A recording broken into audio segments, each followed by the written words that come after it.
I came home early with a grin I'd practiced in the rear view, the velvet box warm in my palm from months of hiding. Tonight was supposed to be simple: candles, her favorite pasta.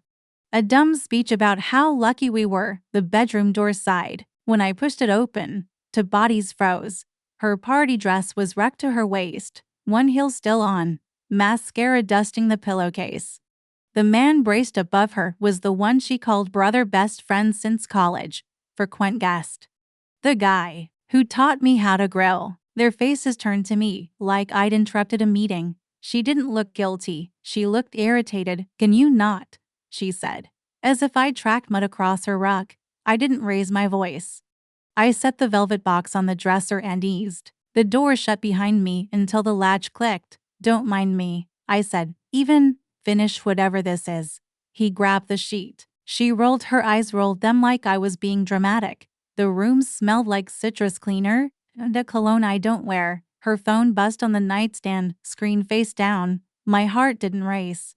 It steadied. I noticed details. His watch on my nightstand.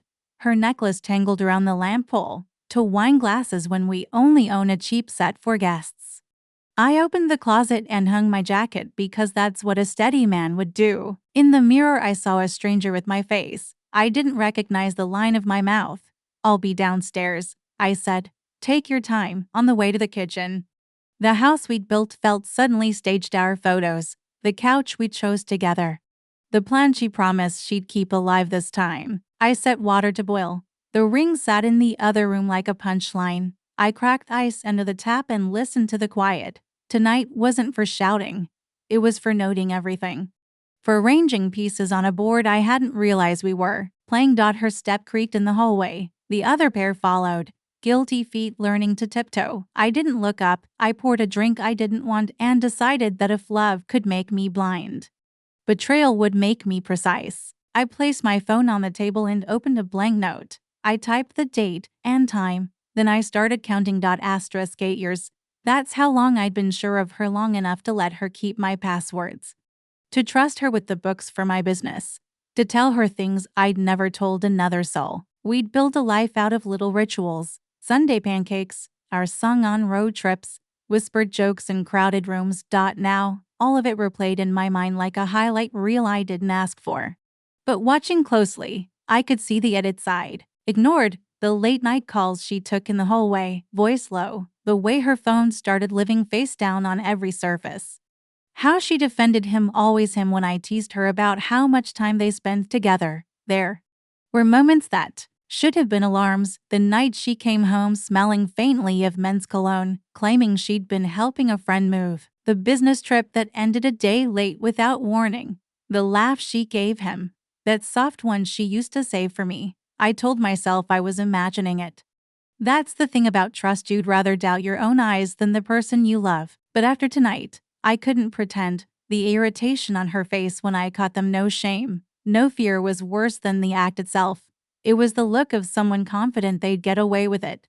So I smiled at her more in the days that followed. I asked about her busy schedule and took mental notes. I stopped reaching for her hand in the dark. I started sleeping on my side of the bed like we were strangers renting the same space.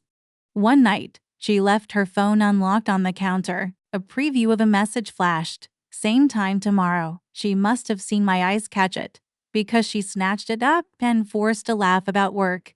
That was the last time I let myself feel hurt. Hurt was a liability. I needed something sharper. So I called Mark, old friend, discreet, the kind of man who could follow someone through a crowded street and remember every stop they made. "I want the truth," I told him, "and I don't want her to see it coming." He didn't ask why. We both knew men don't hire people like him unless they've already decided what comes next. Mark didn't waste time. Within a week, he slid a plain envelope across my kitchen table. No words, just the weight of it between us. Inside were photos. Her hand in his as they left a hotel, his arm around her waist in a parking lot. The two of them kissing in the shadows behind a restaurant we'd once called our spot. There were receipts, 2 rooms paid in cash, dinners for 2, little trips she never mentioned. And then there was the map, a neat grid of dates, times, and places, drawn like a battle plan. This wasn't an impulsive fling. This was a schedule. I studied each page until the ink seemed to sink into my skin. The ache in my chest was gone. In its place was a cold clarity I hadn't felt in years. She wasn't just betraying me. She was methodical about it, comfortable enough to be careless. Mark watched me from across the table. You want me to keep going?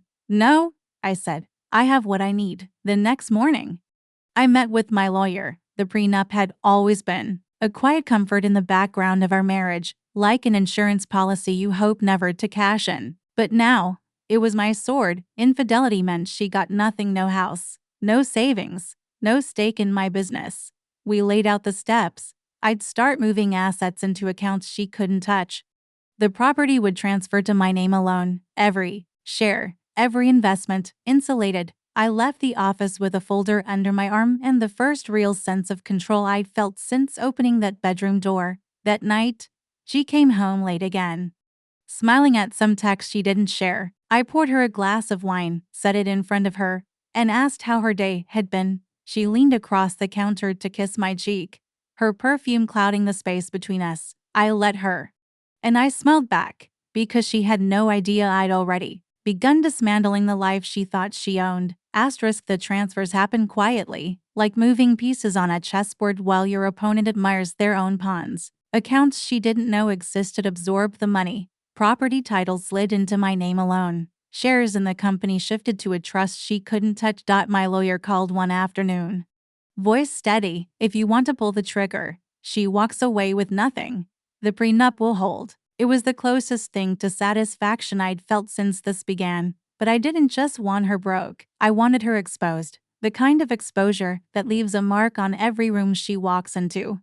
So I planned the stage. Our anniversary was coming up, and I sold her the idea of a surprise celebration. I told her I'd invited her family to stay with us, made it sound like I wanted to honor her. She lit up, eager for the attention. The night before, she was late again, makeup smudged, hair mussed. She offered the same flimsy excuse, and I nodded like I believed it. Upstairs, in the drawer beside my bed, the drive with every photo, video, and receipt waited. Tomorrow, I'd put it in her father's hands. I wanted her to watch the moment the people who'd raised her saw her for what she'd become. When she kissed me goodnight, I kissed her back. Not because I loved her, but because I wanted her to think the ground under her feet was solid. It wouldn't be. Come morning,